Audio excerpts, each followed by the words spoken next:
Assalamualaikum warahmatullahi wabarakatuh. Waalaikumsalam warahmatullahi wabarakatuh. Jumpa lagi dengan saya dalam channel Pesan Bunyai tentang pentingnya belajar ma'rifat. Kali ini saya tetap berkolaborasi dengan Mbah Munajat Karimullah, dan yang akan kami bahas pada pertemuan kali ini adalah sadar dalam kematian, karunia agung bagi ahli wasilah.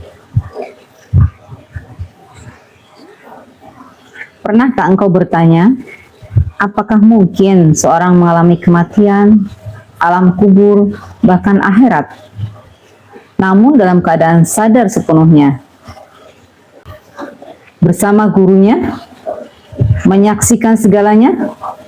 Inilah karunia luar biasa dari Allah bagi para salik yang berjalan di jalannya dengan mursyid yang hak. Allah Ta'ala berfirman dalam surat Al-Isra ayat 72, yang artinya, barang siapa yang di dunia ini buta, maka di akhirat pun dia akan lebih buta dan lebih tersesat jalannya. Banyak manusia yang menjalani hidup hanya dengan akal dan panca indera, tanpa mengenal dimensi ruhani yang sejati. Mereka berjalan dalam gelombang bawah sadar, terikat oleh dunia. Namun bagi para salik yang telah dibaiat oleh guru mursyid yang kamil, mereka telah melewati batas-batas kesadaran jasadiah. Mereka telah dilatih untuk hidup dalam gelombang di atas sadar, sadar hakikat, sadar luh, dan sadar Allah. Maka saat di dunia mereka selesai, mereka tidak tersesat, mereka tidak bingung, mereka tidak mati dalam kebutaan. Mereka mati dalam keadaan sadar.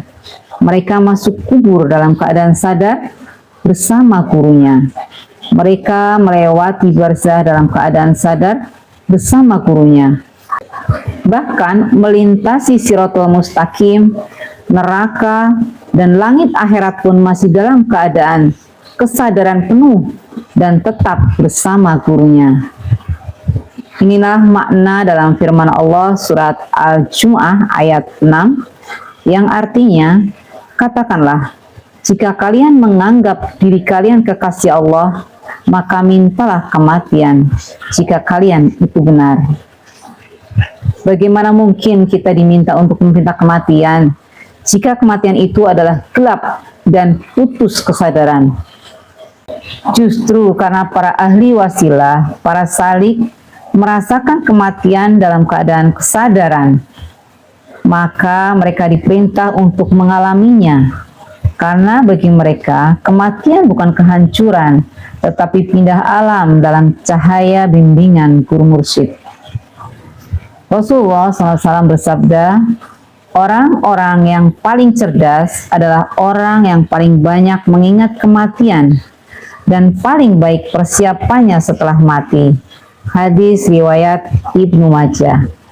Tetapi bagaimana bisa seseorang mengingat dan mempersiapkan kematian jika ia bahkan tak menyadari ruhnya sekarang? Inilah karunia besar bagi ahli baiat. Bukan sekedar zikir di lisan, tetapi perjalanan kesadaran rohani yang hakiki, sehingga bahkan ketika jasadnya tampak tertidur, bahkan seakan mati, ruhnya justru dihidupkan oleh gurunya. Dituntun dalam kesadaran menembus hijab demi hijab menuju Allah. Apa yang telah saya sampaikan ini sangat menggugah bagaimana kita bisa mempersiapkan diri kita dalam kematian seperti yang telah disampaikan oleh Rasulullah yang tadi saya bacakan. Bagaimana Mbah Munajat bisa lebih mengaplikasikannya, bagaimana persiapan-persiapan kita menuju kematian yang hakiki. Monggo Mbah Munajat. Terima kasih Bunyai, sebuah uraian yang sangat panjang, mendalam, dan saya kira sudah lengkap. Namun tentu sulit dipahami oleh awam. Karena itu sebagian yang disampaikan oleh Bunyai itu berasal dari bahasa qadim, jadi agak sulit untuk dipahami. saya mencoba dari akhirnya dulu. Jadi biar runutannya saya balik Bunyai, dari akhir menuju ke awal.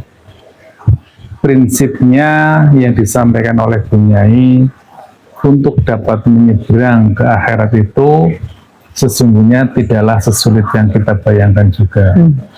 Ketika kita menemukan seorang mursyid yang kamil mukamil, mursyid yang waris, mursyid yang bisa mempersambungkan rohani kita ke dalam sistem wasilah, itulah sesungguhnya kuncinya.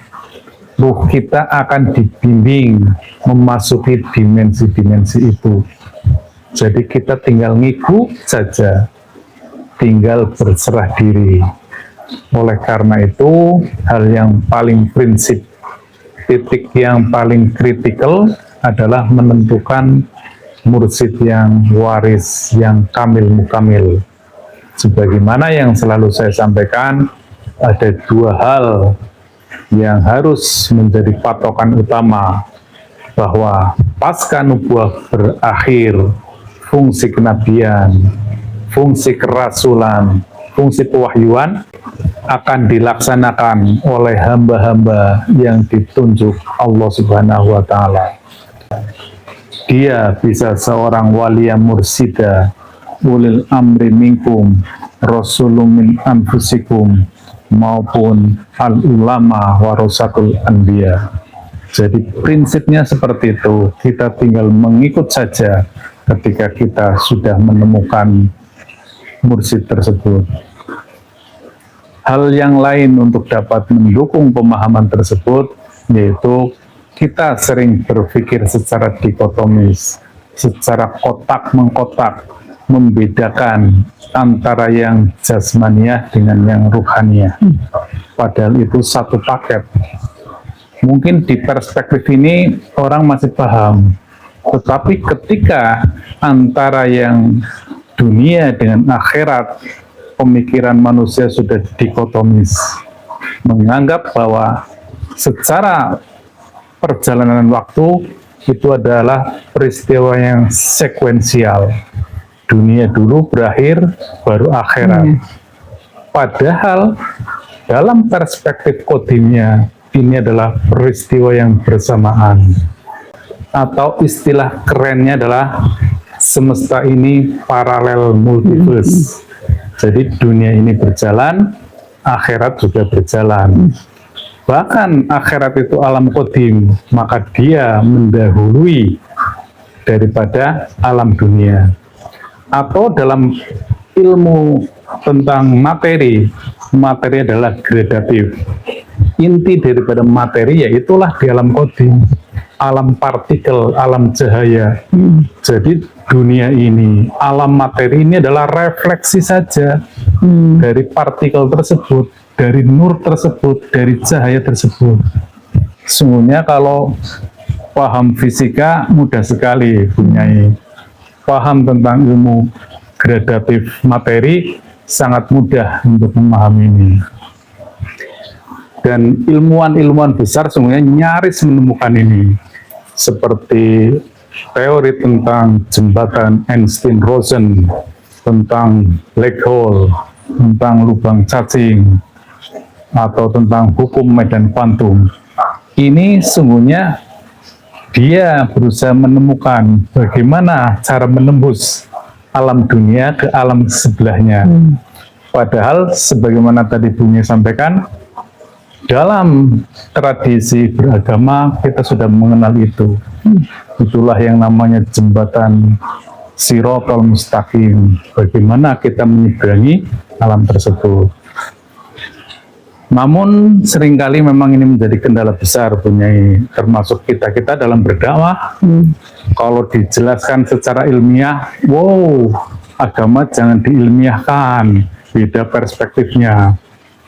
Ketika kita jelaskan dalam perspektif ruhani, wow, itu khayalan, mana buktinya? Nah, bagaimana cara membuktikannya?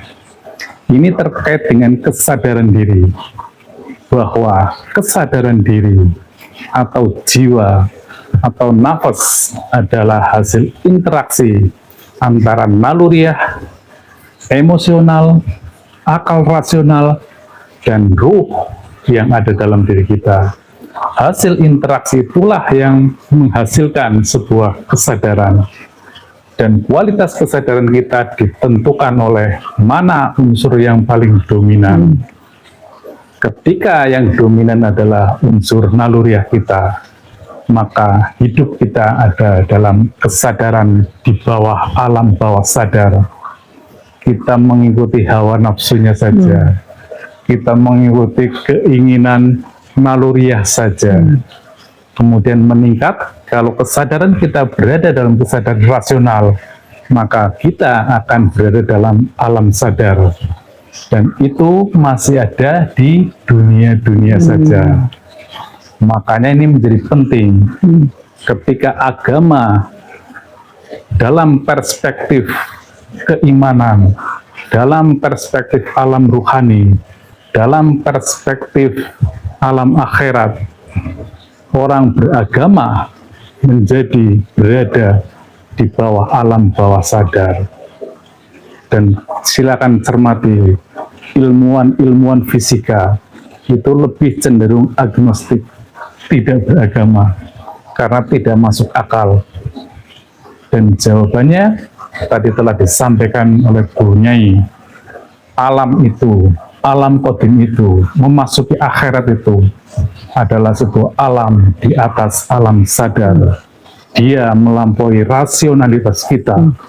Dan hanya satu entitas dalam diri manusia, yaitu roh, sebuah dimensi tertinggi yang bisa masuk ke dalam alam itu. Kalau sampai penjelasan ini masih belum jelas, ya berarti lupakan saja, karena belum rezeki mungkin sampai kepada pemahaman seperti ini. Tetapi seperti itu, Bu Nyai, saya kira konstruksinya sudah jelas. Sekali lagi, bagi yang ingin menyeberang ke alam akhirat, menyelesaikan urusan-urusan akhirat ketika di dunia ini, maka temukanlah mursyid yang waris, yang kamil mukamil. Demikian, Bu Nyai. Ya, ini menarik sekali nih Bang Munajat. Yang tadi disampaikan Bang Munajat di terakhirnya bahwa kita di atas kesadaran akal. Jadi ini persis disampaikan di surat Ar-Rahman ayat 33 kalau nggak salah ya Bang Munajat ya. Oh iya. Yang artinya, wahai segenap jin dan manusia, jika kamu sanggup menembus atau melintasi penjuru langit dan bumi, tembuslah. Kamu tidak akan mampu menembusnya kecuali dengan kekuatan dari Allah.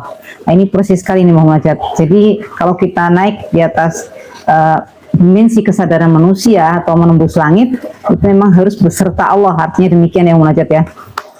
Jadi tadi yang disampaikan jalannya adalah persis itu yang kita sampaikan. Jadi janganlah engkau tertipu dengan dunia yang memperbudak akal dan panca indera. Carilah guru mursyid yang hak, masuklah ke jalan wasilah. Karena siapa yang mati tanpa mursyid, ia mati dalam kebutaan. Tapi siapa yang mati bersama gurunya, dia hidup bahkan dalam kematian. Demikian yang bisa kami sampaikan. Mungkin sedikit menambahkan, nanti takutnya menjadi distorsi. Yang terakhir disampaikan oleh Bu Nyai mungkin selaras dengan Al-Kahfi ayat 17, silakan disimak. Yang intinya, manusia beruntung adalah yang bertemu seorang wali yang bersida, dan manusia yang tersesat yang tidak menemukan seorang wali yang bersida. Saya kira itu, Bu Nyai. Ya, baik, itu tepat sekali Bang Munajat. Terima kasih. Demikian bisa kami sampaikan. Mudah-mudahan dapat memberikan pencerahan buat kita semua. Mohon maaf jika banyak hal yang kurang berkenan. Akhir kata, ilahi anta maksudi wa ridho kama tubi. Wassalamualaikum warahmatullahi wabarakatuh.